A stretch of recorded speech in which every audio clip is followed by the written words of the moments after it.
पुण्यात्मा, हम सुख की परिभाषा ही भूल चुके हैं। एक व्यक्ति के 3 बेटे थे, एक की मृत्यु होगी।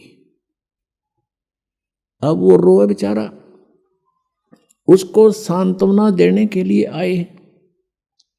उनमें से एक व्यक्ति ऐसा भी था जिसका एक का पुत्र था और उसकी मृत्यु भी 3 वर्ष पहले 4 वर्ष पहले हो चुकी थी। तो उन्होंने बताया, वो सांत्वना व्यक्त करने वालों ने, कि भाई अब कुछ नहीं बनने वाला, संतोष करो। देखो इसका इकलौता पुत्र था, वो भी मृत्यु को प्राप्त हो गया, इसने भी संतुष्टि कर ली, सब्र करो। उस व्यक्ति को जिसके 3 पुत्रों में से एक की मृत्यु हुई थी, राहत की सांस ली, रोना भी बंद कर दिया। और फिर क्या सोचता है कि हे भगवान, इससे तो मैं ही अच्छा हूं, इससे तो मैं ही सुखी हूं, मेरा तो 2 और बच गए हैं, इसका तो एक ही था और वो ही मृत्यु को प्राप्त।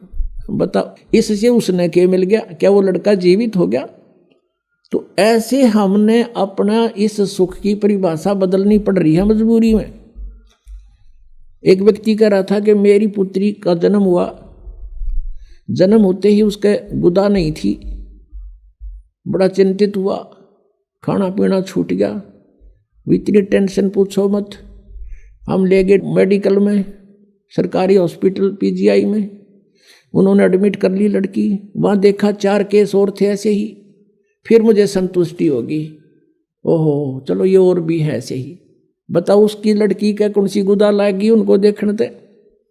तो ये हमने न्यू देख लिया, और दुखी है तो हमने कोई चिंता नहीं, हम भी दुखी हैं, तो वो दुख को सुख मान लिया।